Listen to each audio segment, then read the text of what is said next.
اور اس کی وجہ بھی یہی تھی کہ کفار اور مشرکین جو ہے مسلمانوں کا ناطقہ بند کرنا چاہتے تھے. تو یہ امن کا درس تھا.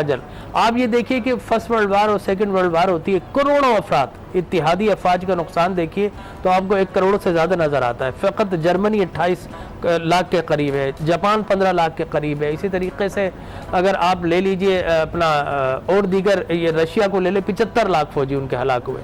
لیکن 27 غزوات میں دونوں طرف کے متفرقین کا یعنی کہ مسلمان اور سب کا ملا کر کتنے لوگ جو ہے وہ ہوئے 1018 افراد. 1018 انلی 27 غزوات میں.